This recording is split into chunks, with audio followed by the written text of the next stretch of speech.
الحمد لله وكفى وسلام على عباده الذين اصطفى أما بعد فأعوذ بالله من الشيطان الرجيم بسم الله الرحمن الرحيم اهدنا الصراط المستقيم وقال النبي صلى الله عليه وسلم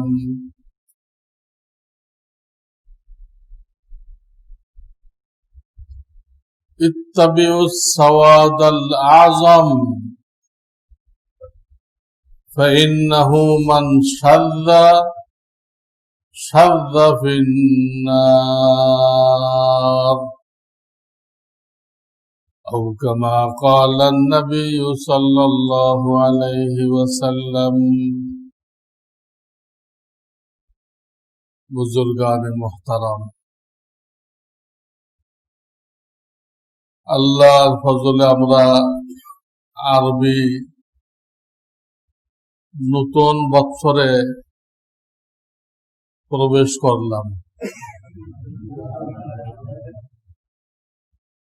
ইংরেজি বা বাংলা হলে তো অনেক ঢাক ঢোল পিটানো হয়, কিন্তু ইসলামী বর্ষ যখন আসে হিজরি, তখন কোনো ঢাক ঢোল পিটানো হয় না, ইসলামে অনুমোদিত নেই। এমনকি কোরআন তেলাওয়াত করে বা ওয়াজ মাহফিল দিয়ে আপনি আরবি বর্ষ বরণ করবেন, ওয়াজ মাহফিল দিয়ে, এটাও না যায়।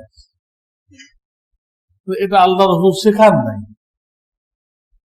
আমাদের কাজকর্ম সব সীমিত রাসূলের তালিমের মধ্যে, এর বাইরে আমরা যাইতে পারবো না, যে যত যুক্তি পেশ করব। আজকে মুহররমের 1 তারিখ, এতদিন ছিল 1441 হিজরি, আজকে তো শুরু হলো 1442 হিজরি। এই হিজরি চলতে থাকবে, এর প্রতি 100 হিজরির মাথায় আল্লাহ তাআলা মুজাদ্দিদ পাঠান, দ্বীনের সংস্কারক। দিন না এমন জিনিস দ্বীনের মধ্যে ঢুকে যায়, দিন না। এই মিলাদ, কিয়াম, সবিনা, মাজার, ঈদে মিলাদুন নবী যা শোনেন, এগুলোর সাথে দ্বীনের কোনো সম্পর্ক নেই, দূর দূর পর্যন্ত কোনো সম্পর্ক নেই। এইগুলো এখন দ্বীন হয়ে গেছে। আবার মূল দ্বীন যেগুলো, দাওয়াত, তালিম, তাজকিয়া, তিনটা থাকতে হবে প্রত্যেক মুসলমানের মধ্যে। দাওয়াত, তালিম, কোনটাই পুরাপুরি আমাদের কাছে নেই। যে কোনো আমল ধরেন, মসজিদে ঢুকতে 5টা সুন্নত, একটা আল্লাহুম্মা আফতাহলি, আর 2টা বা 3টা নেই, 2টা বা বিসমিল্লাহি একটা, আসসালাতু ওয়াসসালামু আলা রাসূলিল্লাহ 2টা নেই। তাহলে দেখা যাচ্ছে দ্বীনের অনেক জরুরি জিনিস বাদ পড়ে গেছে। আবার যেগুলো দ্বীন না, আগাছা, ওইগুলো দ্বীনের নামে ঢুকে গেছে। এগুলো ঠিক করবে কে? নবী তো আর আসবেন না। আমাদের নবী খাতামুন নবিয়্যিন, এটা আমাদের ঈমান, আমাদের বিশ্বাস। এই একটা বিশ্বাস তরক করার কারণে কাদিয়ানীরা যতই দাবি করুক আমরা আহমদী মুসলমান, আমি কই তোরা আহম্মকি মুসলমান, আহমদী না, আহম্মক। মুসলমানের কিছুই না, তোমরা কাফের।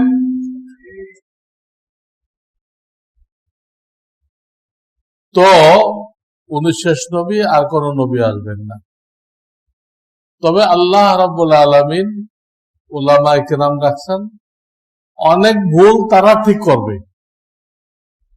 এরপরও কিছু কিছু সূক্ষ্ম সূক্ষ্ম বিষয় থেকে যাবে যেদিকে ওলামাদের দৃষ্টি যাবে না।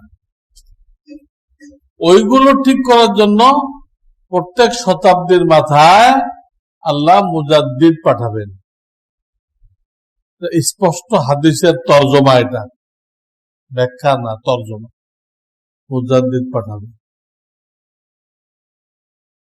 তারা এইগুলো ঠিক করবে। দিনের এইগুলো ছুটে গেছে, ঢুকাও, আর এইগুলো ঢুকে গেছে, এগুলো দিনের কিছু না, এগুলো কি করো, বের করো, সব বের করো।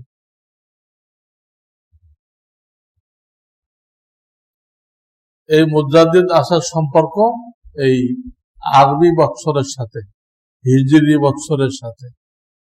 ইনশাআল্লাহ আল্লাহ তার কাজ করে যাবেন। উলামায়ে কেরামের ধারণা, এর আগের হিজরিতে মুজাদ্দিদ ছিলেন মাওলানা আশরাফ আলী থানভী রহমাতুল্লাহ আলাইহ, আর চলতি হিজরির শুরুতে যিনি মুজাদ্দিদ ছিলেন হযরত মাওলানা শাহ আবরারুল হক রহমাতুল্লাহ আলাইহ, তিনি মুজাদ্দিদ ছিলেন। তার সাথে যারা জুড়ে ছিল তারা মুজাদ্দিদের সাথে কি ছিল, জুড়ে ছিল, এবং তাদেরকে দিয়ে আল্লাহ তাআলা এই উম্মতের ভুল ঠিক করাইতেছেন। আল্লাহ এই মুজাদ্দিদের সাথে আমাদেরকে জুড়ে থাকার তৌফিক দান করেন। তো সামনে আশুরা আসতেছে, সময় পাওয়া যাবে, ইনশাআল্লাহ বয়ান করা হবে। আজকে আমি অন্য বিষয়ে বলবো। বিষয়টা এই, এখন আমরা যে জামানায় আছি, এই জামানা সম্পর্কে বলা হয়েছে যে দিন ঈমান রক্ষা করা এমন কঠিন হবে যেমন আগুনের আঙ্গারা, আগুনের টুকরা হাতের মধ্যে রেখে দেওয়া কঠিন, এরকম কঠিন হবে। কোন দিক দিয়ে সাপোর্ট পাবেন না, আপনার বাপ মা থেকেও না, আপনার বিবি থেকেও না, আপনার ছেলে মেয়ে থেকেও না, সব উল্টা লাইনে। সেই অবস্থায় দিনের উপরে চলা কঠিন। তো এই ব্যাপারে আমি আজকে কিছু কথা বলবো ইনশাআল্লাহ। আমরা প্রত্যেক দিন সূরা ফাতিহা পড়ি 32 বার। অনেকে অর্থ জানি, অনেকে জানি না, জানার দরকার। মসজিদে তাফসির মাহফিল হওয়া দরকার, অথবা কমপক্ষে আপনাদের ঘরে তাফসিরের কিতাব থাকা দরকার। হয় মারিফুল কোরআন, না হয় বয়ানুল কোরআন, এর বাইরে যাবেন না। হয় মারিফুল কোরআন, না হয় বয়ানুল কোরআন। অনেকে মাতুব্বারি করে কিনে তাফহিমুল কোরআন কিনে পুরা খান্না শুদ্ধ গোমরা করে দেয়। পুরাটা বিষ, পুরাটাই বিষ।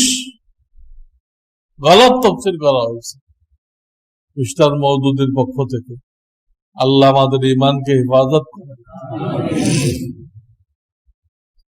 এই সূরা ফাতিহায় 7টা আয়াত আছে। কয়টা? ওয়ালাকাদ আতাইনাকা সাবআম মিনাল মাসানি ওয়াল কুরআনাল আযীম।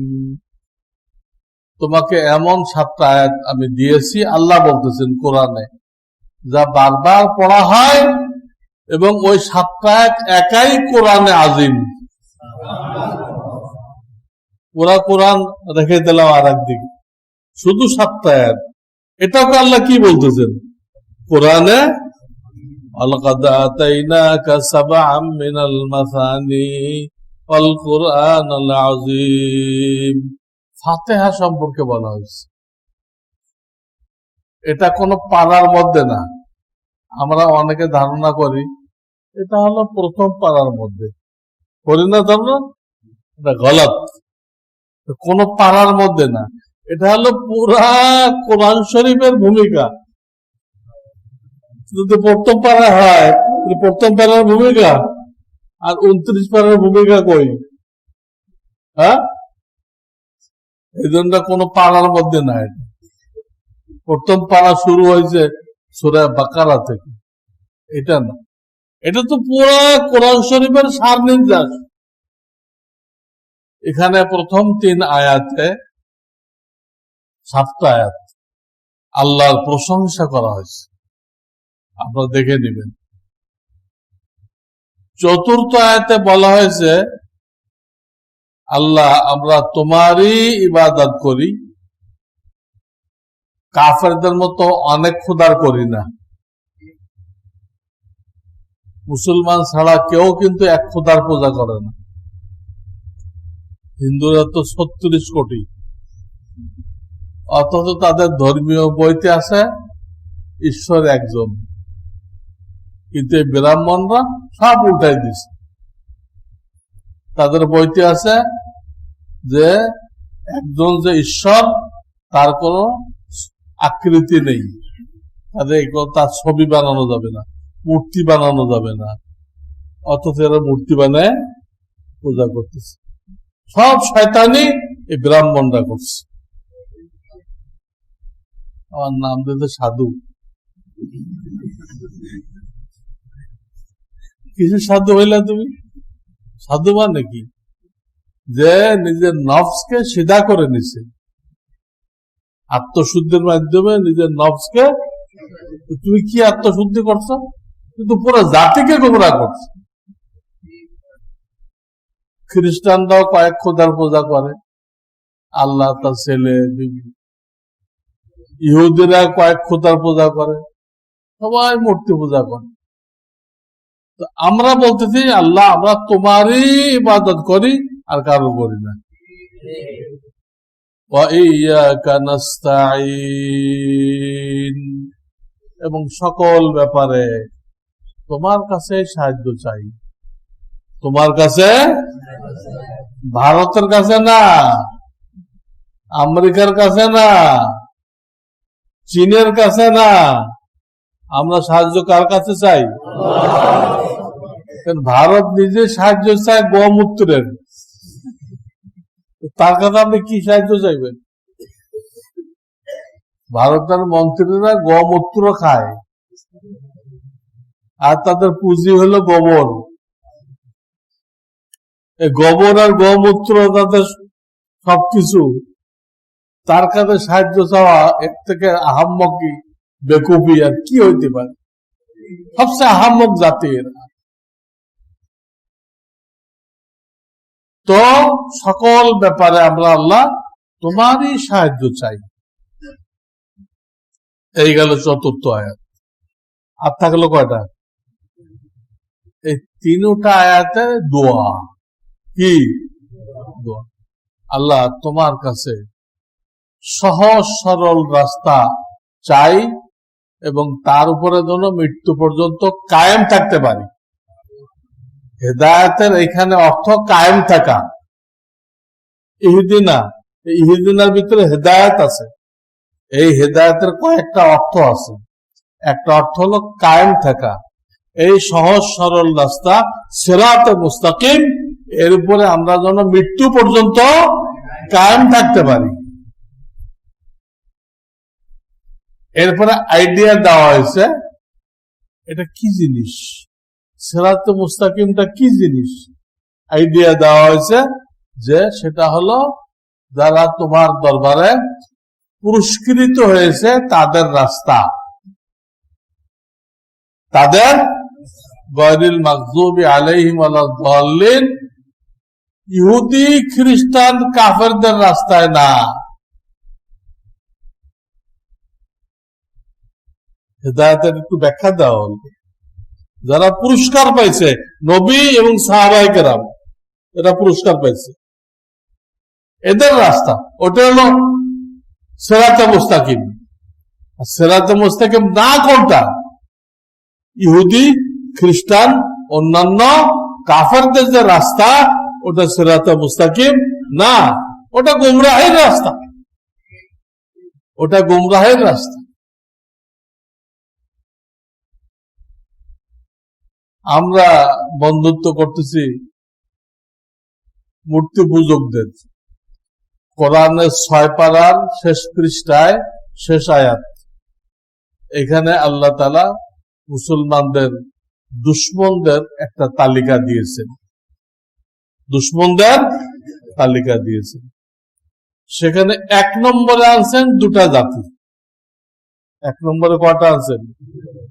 লাতাজিদান্না আশাদ্দান নাসি আদাওয়াতান, আদাওয়াত মানে শত্রুতা, আদাওয়াত মানে কি?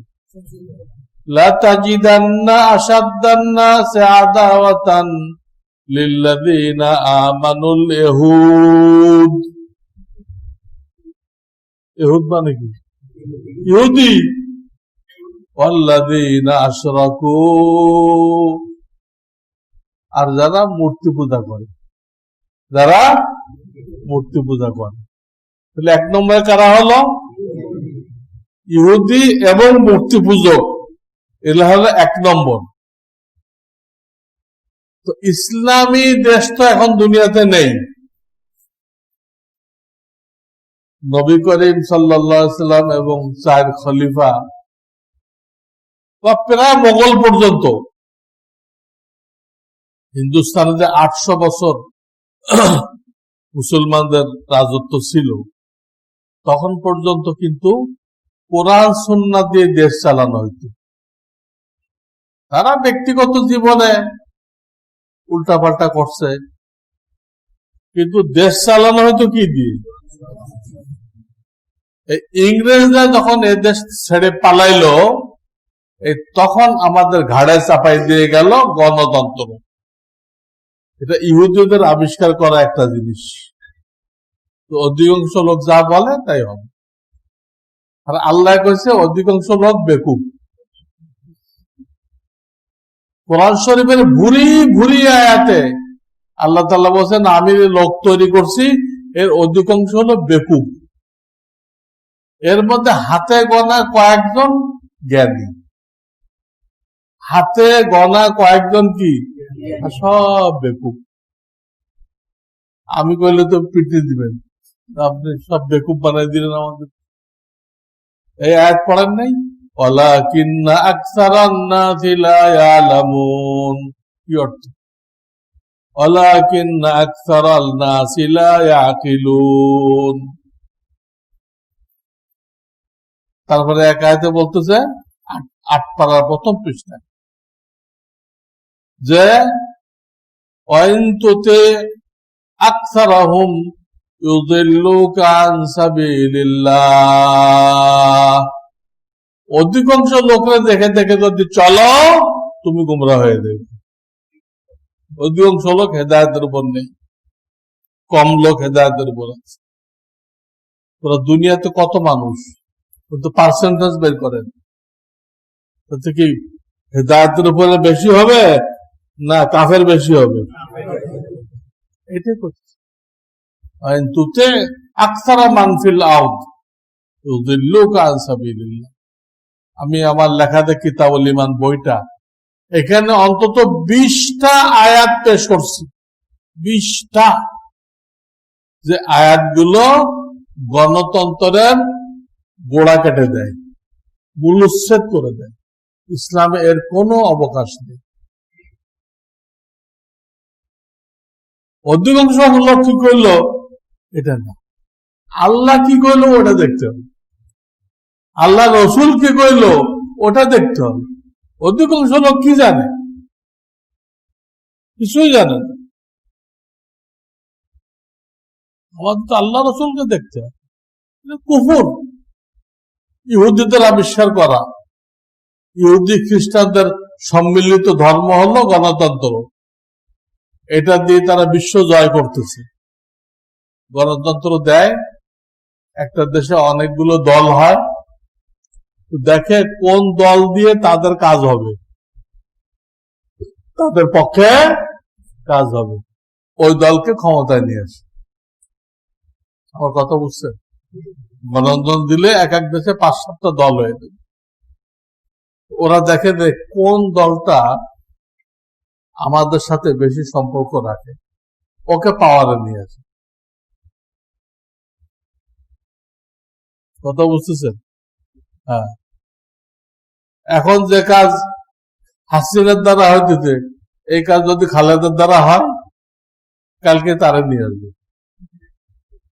এরা চুড়ে ফেলবে। এটা বোঝানোর জন্য উদাহরণ দিলাম। ব্যক্তি এদের উদ্দেশ্য না, উদ্দেশ্য কি? স্বার্থ হাসিল করা। এটা কুফরি তন্ত্র। আমাদের দেশকে বলা হয় সেকুলার, ধর্ম নিরপেক্ষ। এটা ইহুদিদের তৈরি মতবাদ। এটা ভারতে বাতিল প্রমাণ হয়ে গেছে, এই মতটা বাতিল।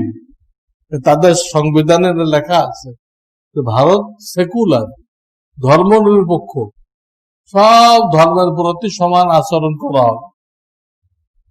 তো মোদী কি করছে? এটা করছে? এক একদিন সং সাজে, ঢং সাজে। একদিন পাগড়ি বাঁধে, একদিন টুপি মাথায় দেয়, একদিন পাঞ্জাবি গায়ে দেয়, একদিন ধুতি পরে, এক একদিন এক রূপ দেয়। বহুরূপী চায়ের দোকানদার, সে কি অন্য ধর্মের প্রতি ইনসাফ করছে? হিন্দুরা তার প্রতিবাদ করতেছে। মন্দিরের জায়গা, মসজিদের জায়গায় মন্দির বানাইলো, এটা মুসলমানরা তো প্রতিবাদ করতেছে, ওর স্বজাতি যারা তারা প্রতিবাদ করতেছে, অন্যায় তারাও মানতেছেন। কারণ সংবিধান তারা করতেছে কি হিসেবে? সংবিধান নষ্ট হয়ে গেছে, শান্তি শৃঙ্খলা থাকবে না, সেই হিসেবে তারাও প্রতিবাদ করতেছে। ইনশাআল্লাহ আমাদের ঘাবড়ানোর কিছু নেই, আমাদের সাথে আল্লাহ আছে। কিছুদিন পরে দেখবেন এখানে এক বাহিনী ঢুকে গেছে, পাশে তারা এখন আছে, দূরে না, পাশেই তারা আছে। এগুলোতে সব শিকল দিয়ে বাঁধে নিয়ে যাবে শাম দেশে, ফিলিস্তিনে। হাদিসে আসছে হিন্দুস্তান টুকরা টুকরা হয়ে যাবে, প্রত্যেক টুকরা যে বাচ্চা থাকবে সবগুলোকে লোহার শিকল দিয়ে বাঁধে শাম দেশে নিয়ে যাবে। হাদিসে আছে। সেই বাহিনী প্রস্তুত আছে। যারা রাশিয়াকে চুবানি খাওয়াইছে, যারা আমেরিকাকে চুবানি খাওয়াইছে, তারা কি মরে গেছে না জিন্দা আছে? রাশিয়া আর আমেরিকার সামনে এই মোদি দোকানদার কি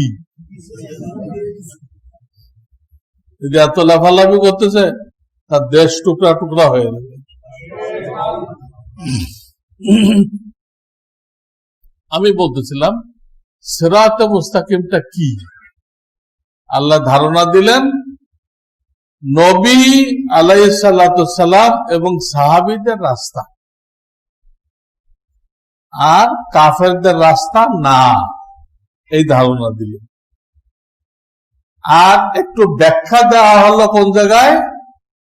ইমানে মুফাসসালের মধ্যে। হেদায়েত কি? হেদায়েত বলে ইমান বোঝানো হয়েছে। হেদায়েত বলে কি বোঝানো হয়েছে? ইমান। সেটা কি এর ব্যাখ্যা দেওয়া হয়েছে ইমানে মুফাসসালের মধ্যে।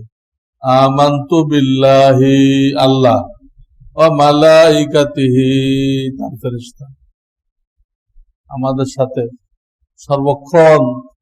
দুইজন তো আছেই লেখার জন্য, এছাড়া আমাদের হেফাজত করার জন্য আরো 10 জন ফেরেশতা আছে। ওয়া মালাইকাতিহি ওয়া কুতুবিহি, আসমানি কিতাব, ওয়া রুসুলিহি, আল্লাহ যত নবী রসুল পাঠাইছে কোরআন শরীফে 26 জনের নাম পাওয়া যায়, বাকিদের নাম আমরা জানি না, কিন্তু বিশ্বাস রাখতে হবে যে আল্লাহ যাদেরকে রসুল পাঠাইছে আমি তাদের উপরে ঈমান আনলাম। কে আমি জানি না, আল্লাহ যাকে পাঠাইছে সত্যিকার রসুল যাকেই বানাইছে আমি তার উপরে ঈমান আনলাম। ওয়াল ইয়াউমিল আখির, কিয়ামত দিবস, বিচারের দিবস, এটাকে বিশ্বাস করলাম। আল কদরি খাইরিহি ওয়া শাররিহি মিনাল্লাহি তাআলা, যা ঘটতেছে দুনিয়াতে আমার জীবনে সব আল্লাহ আগেই লিখে রাখছেন। কাজে আমাদের সান্ত্বনা দিতে হবে। নিয়ামত পাইলে আল্লাহ তুমি দিছো, তোমার পক্ষ থেকে। মুসিবত আসলে আল্লাহ তুমি পাঠাইছো আমার উন্নতির জন্য, আমার গুনাহ মাফ করার জন্য, আমার কোনো আপত্তি নেই, আমার কোনো অভিযোগ। মুসিবত আসলেও খুশি, নিয়ামত আসলেও খুশি, মুসিবত আসলেও খুশি। তকদির উপরে বিশ্বাস এমন এক জিনিস, এর দ্বারা মানুষের হার্টের হেফাজত হয়ে যায়। কোটিপতিরা তো একাই মরে যায়, কোন ডাকাত লাগে না। হ্যাঁ, যখন দেখে যে এবার আবার 20 কোটি টাকা লস হয়েছে, একাই হার্ট ফেল করে মরে যায়। ওই মিলে আগুন লাগছে, হার্ট ফেল করে। তো মুসলমান তাকদিরে বিশ্বাস করে যা হইতেছে আল্লাহর পক্ষ থেকে, এর মধ্যে আমার ভালো আছে। হার্ট ফেল ওই কারণে, বেশি খুশির কারণে বা দুঃখের কারণে হার্ট ফেল করবে না, তার হার্টের হেফাজত হয়ে গেল তকদিরের বিশ্বাসের দ্বারা।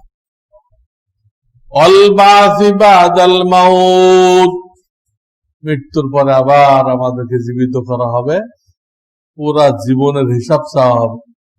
আল্লাহ তোমাকে যে দান, মাল, বিবি, বাচ্চা, বাপ, মা, সন্তান, সন্ততি দিছিল, এগুলো দিয়ে তুমি দ্বীনের জন্য, ইসলামের খেদমতের জন্য কি করে আসছো, এটা চাওয়া হবে। কি করে এগুলো তোমাকে ভোগ বিলাসের জন্য দেওয়া হয়নি। ভোগ বিলাস হবে বেহেশতের মধ্যে। কোথায় হবে? দুনিয়াতে এগুলো তোমাকে দেওয়া হয়েছিল ইসলামের খেদমত করার জন্য। তোমার জান, মাল, ইজ্জত, আওলাদ সবকিছু। ইজ্জতটাও কিসের জন্য? ইসলামের খেদমত করার জন্য। আপনি একজন ইজ্জতওয়ালা মানুষ, আপনি যদি একজনকে দাওয়াত দেন সহজে মানবে না। মন্ত্রী যদি গাছতে বেরোয়, ভাই মসজিদে আসেন, আসবে না। একজন বড় ডাক্তার যদি গাছতে বেরোয়, তো লোকজন আসবে না। কেন? ইজ্জতের কারণে। ইজ্জতটাও দিনের জন্য ব্যয় করতে হবে। কুল ইন্না সালাতি ওয়া নুসুকি ওয়া মাহইয়ায়া ওয়া মামাতি লিল্লাহি রাব্বিল আলামিন। এই আয়াতে এই কথাটা বলা হয়েছে, তোমার সব আল্লাহর দ্বীনের জন্য, আল্লাহর দ্বীনের জন্য, সব আল্লাহর দ্বীনের জন্য, ভোগ বিলাস। তো ঈমান সম্পর্কে এখানে মোটামুটি ব্যাখ্যা দেওয়া হয়েছে যে এই 7টা বিষয়, এর কিছু শাখা প্রশাখা আছে। এটা বদ্ধমূল বিশ্বাস করার নাম। বদ্ধমূল, কচুর পাতার পানি না, বদ্ধমূল বিশ্বাস করার নাম কি? দুনিয়া উল্টায় যাবে, আপনাকে কেউ উল্টাইতে পারবে না। এইরকম বিশ্বাসের নাম কি? ঈমান। এই ঈমানের উপরে কায়েম থাকতে গেলে কি করতে হবে? এটা নবীদের রাস্তা বলেছেন, ইত্তাবিউস সাওয়াদাল আযম, হক জামাতের সাথে জুড়ে থাকো। হক জামাত, আহলে সুন্নাত ওয়াল জামাত, এদের সাথে জুড়ে থাকো। তারা যে বিশ্বাস রাখে ওই বিশ্বাস তুমিও রাখো। ইত্তাবিউ সাওয়াদ আল আজম, অনেক অর্থ বুঝে না, তারা অর্থ করে বড় দলের সাথে থাকে। তো বড় দল তো খ্রিস্টানদের, খ্রিস্টানদের সাথে থাকবো মানে আজম মানে বড় না, আজম মানে সবচেয়ে বেশি সঠিক, সত্য, সহি, সহি জামাতের সাথে তাদের যে আকীদা বিশ্বাস ওটা ধরে রাখো তুমি।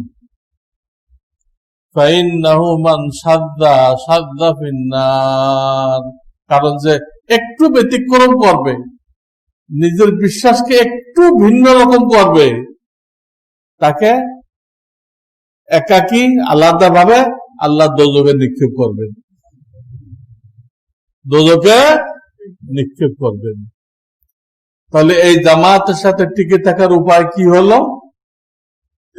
হক জামাত, যাকে আহলে সুন্নাত ওয়াল জামাত বলা হয়, যাকে হক্কানি ওলামাদের জামাত বলা হয়, বর্তমান জামানায় যাদেরকে ওলামায়ে দেওবান বলা হয়, এদের সাথে জুড়ে থাকো।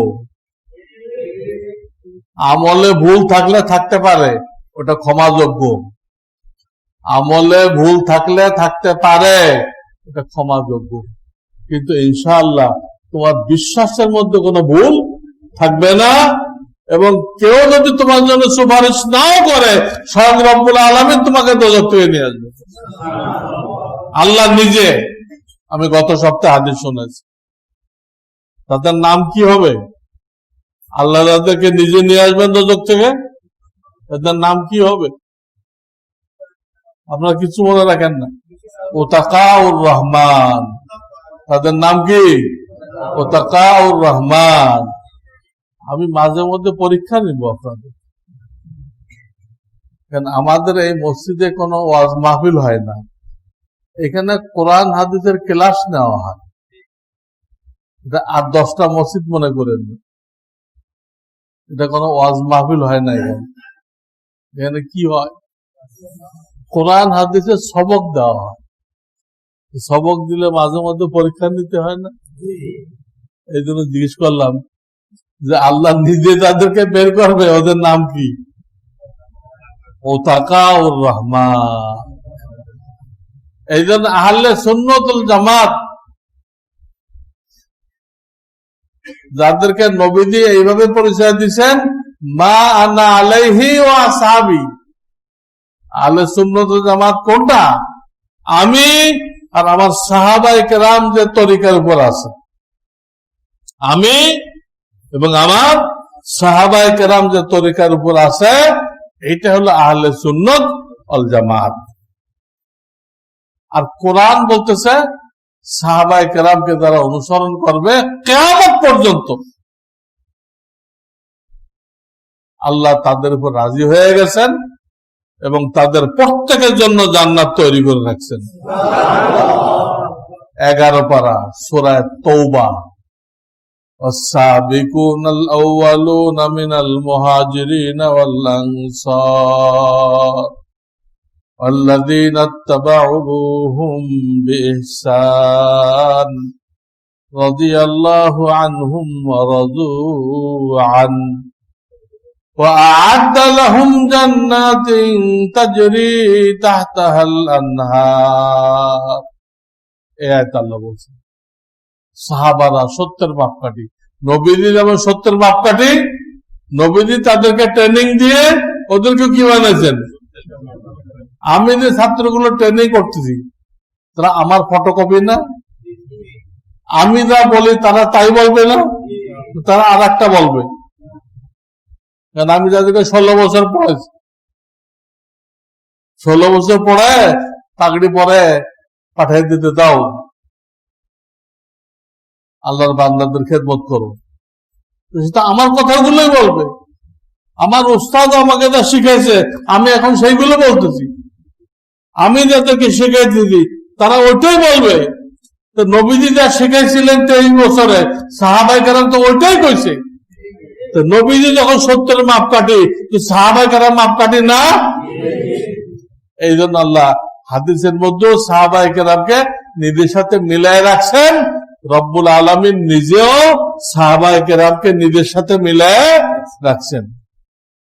আল্লাহ নিজে কোন আয়াতে? মুহাম্মাদুর রাসূলুল্লাহ ওয়াল্লাযীনা মাআহু। তো মুহাম্মাদুর রাসূলুল্লাহ কইলেন, সাথে সাথে কোনটা কইলেন? ওয়াল্লাযীনা মাআহু, এবং তার সাথে যারা আছে। শুধু নবীর কথা কইলেন, সাহাবায়ে কেরামের কথা বললেন। এই জন্য সাহাবায়ে কেরামের দোষ চর্চা করা হারাম। আপনি কি আপনার বাপের দোষ চর্চা করেন মার্কেটে, চায়ের দোকানে? আপনার বাপ দাদা থেকে কোটি কোটি গুণ বেশি ইজ্জত সাহাবায়ে কেরামের। আমরা যে দিন ইসলাম পাইছি, ইমান পাইছি, তাদের মাধ্যমে। নবীজি থেকে ডাইরেক্ট টেলিফোনে আমাদের কাছে আসে নাই, সাহাবায়ে কেরাম হয়ে আসছে। এই জন্য যত বাতিল দল আছে তারা সবাই সাহাবায়ে কেরামকে আক্রমণ করছে। সরাসরি নবীজির কথা বলতে পারে না, পিঠের চামড়া থাকে না, এই জন্য আক্রমণ করে কোথায়? মওদুদিও কইছে কোন সাহাবায়ে কেরামকে সত্যের মাপকাঠি মনে করা যাবে না।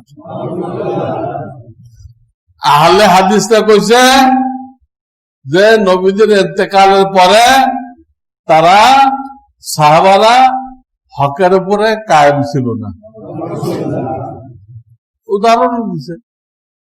উদাহরণ দিচ্ছেন যে নবীজি তো 8 টাকার তারাবির কথা কইছিল, কিন্তু তারা ওমরের কথা মতো 20 টাকা পড়তে আরম্ভ করল।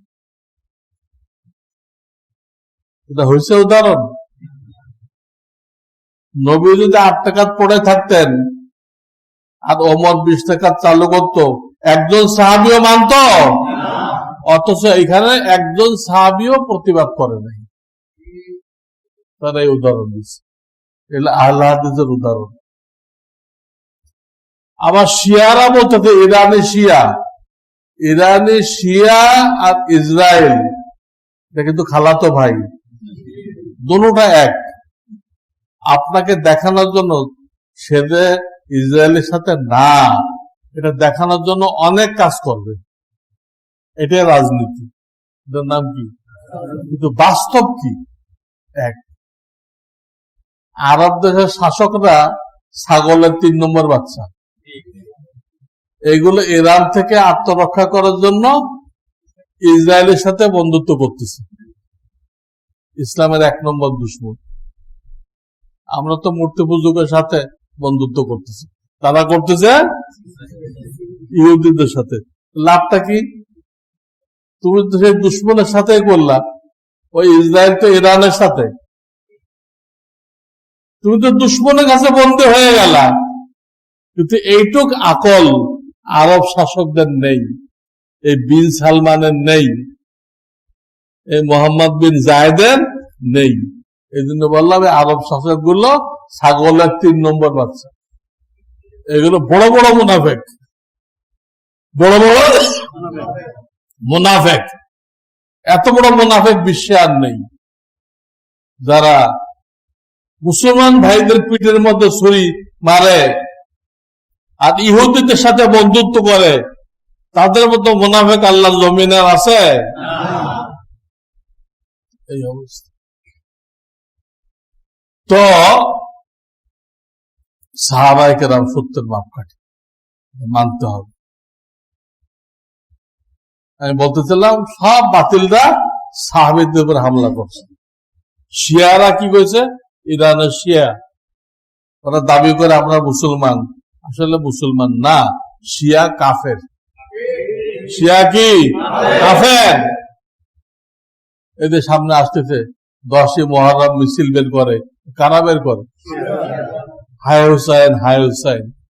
হুসাইনের কি আদর্শ তোমার মধ্যে আছে? এবং কারোর জন্য শোক প্রকাশ করা 3 দিন পর্যন্ত জায়েজ আছে। এই 1500 বছর পরে শোক প্রকাশ করা জায়েজ আছে? একবার আরব জামাত আসছিল, তবলিগ জামাত, ওই মহররমের মিছিল দেখে জিজ্ঞেস করলো কি মিছিল, লোকেরা বললো এরা ইমাম হুসাইনের জন্য শোক পালন করতেছে। তো ওরা আশ্চর্য হয়ে গেল, আল্লাহ উনি তো ১,৫০০ বছর আগে শহীদ হয়ে গেছে, ওরা এই মাত্র এখন জানতে পারছে এটা।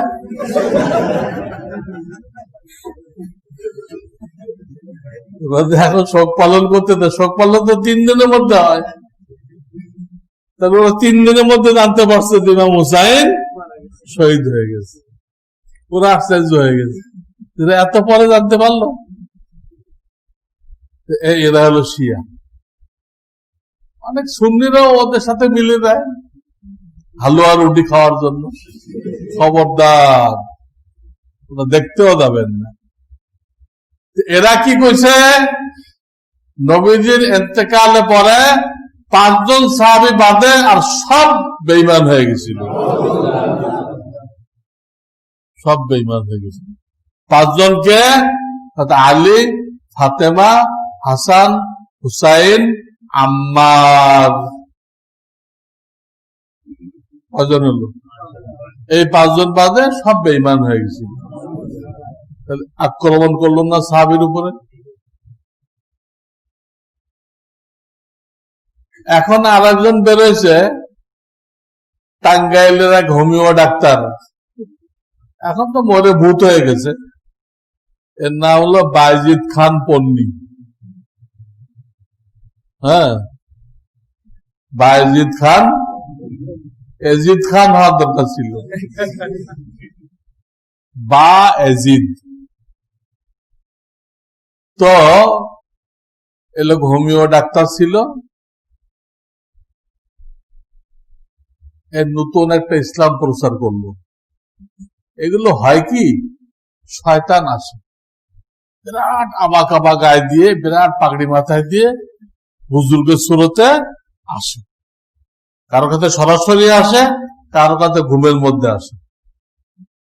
আর সে বলে যে আল্লাহ তোমাকে এই জামানার ইমাম মনোনীত করছে,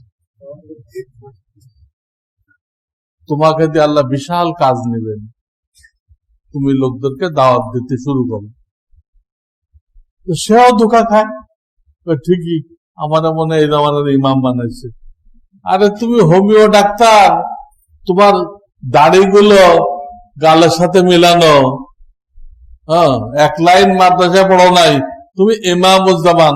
ইমাম করতে পারে না, ইমাম তো রস্বই দিয়ে, হে বলে এ দিয়ে, ইমামুজ্জামান, ইমামুজ্জামান। সে উলামায়ে কেরামকে কাফের ফতোয়া দিছে,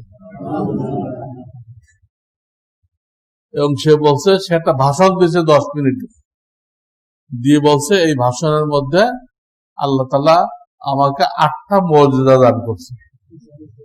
মুজিজা কোন মানুষের হয়, কোন আউলিয়া কেরামের হয়? মুজিজা তো হয় কার? একমাত্র নবীদের। আমার কাছে কাগজ আছে, ওর আকীদাগুলো আপনারা ফটো করে নেন। এত জঘন্য আকীদা, বলতে যে ও আলেম ওলামা, এরা মুসলমানদেরকে ফেরকা করে ফেলছে। এই যে আমরা হানাফি মালিক আছে না, এটা নাকি ফেরকা করে ফেলছে। আরে এটা তো জান্নাতে যাওয়ার 4টা রাস্তা, জান্নাতে যাওয়ার এই মসজিদে আসার 2টা রাস্তা আছে না, তাতে ক্ষতি কি হলো? ভালো হলো। এটাতে সে গতিতে ক্ষতি। এবং তার কথা হলো ইসলামের মূল জিনিস হলো তাওহীদ এবং জিহাদ। এটা পুরা মওদুদের কথার সাথে মেলে। ইসলামের মূল কথা কি? আল্লাহকে এক জানতে হবে আর জিহাদ করতে হবে। নামাজ রোজা কি? এটা জিহাদের প্রশিক্ষণ, জিহাদের প্রশিক্ষণ। এই জন্য তারা যে নামাজ পড়ে না, শতান হয়ে দাঁড়ায়, আর রুকু সিজদা যে করে একদম রকেটের মতো। জিহাদের প্রশিক্ষণ, কাজে সেইভাবে করতে হবে। এই বায়েজিদ খান পন্নী এই ইসলাম শিখাই দিয়ে গেছে, এ তো মরে ফিনারে জাহান্নাম, এখন তার জামাই এটা প্রচার করতেছে। কত দল যে আবিষ্কার হবে, কত দল আবিষ্কার হবে। খবরদার, খবরদার, কোন দলের সাথে জুড়বেন না। রাসূলুল্লাহ বলে গেছেন হাজারো দল আবিষ্কার হবে, তুমি শুধু ওই দলের সাথে থাকবা যারা সুন্নত সুন্নত করে। এই কাজে সুন্নত কি, এই কাজে সুন্নত কি, এই কাজে সুন্নত কি। فإنه من يعش منكم فسيرى اختلافا كثيرا।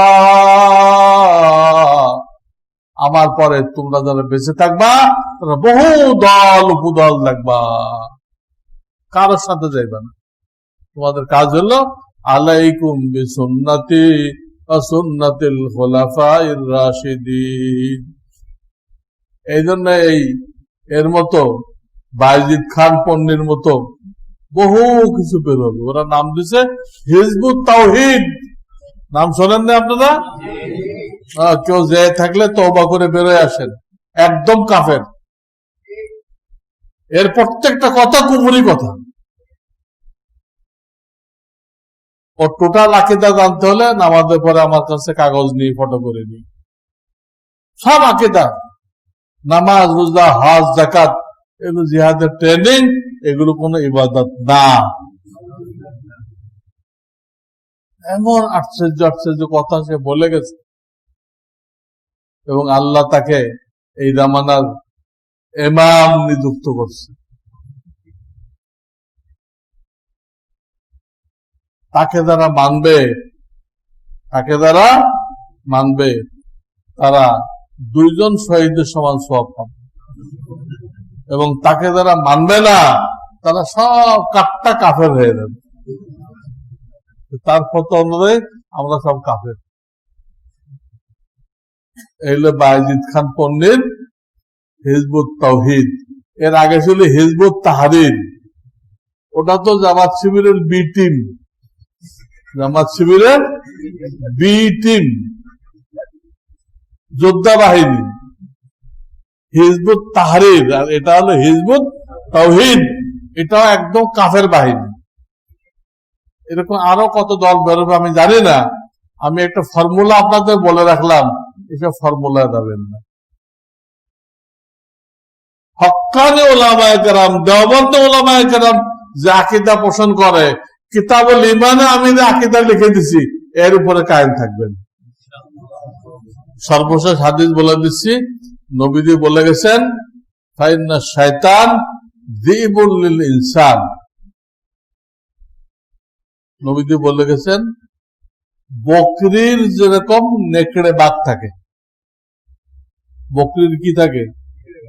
নেকড়ে বাঘ থাকে।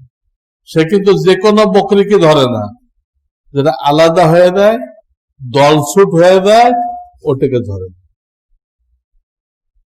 নবীজি বলতেছে মানুষেরও নেকড়ে বাঘ আছে, ওটাকে মিস্টার ইবলিস, এই বায়েজিদ খান পন্নী, যত ভণ্ড পীর আছে, যত বাগী আছে, বাগী যত বাগী আছে, নামের শেষে বাগী আছে না, এই যত বাগী আছে এরাই মানুষের জন্য নেকড়ে বাঘ।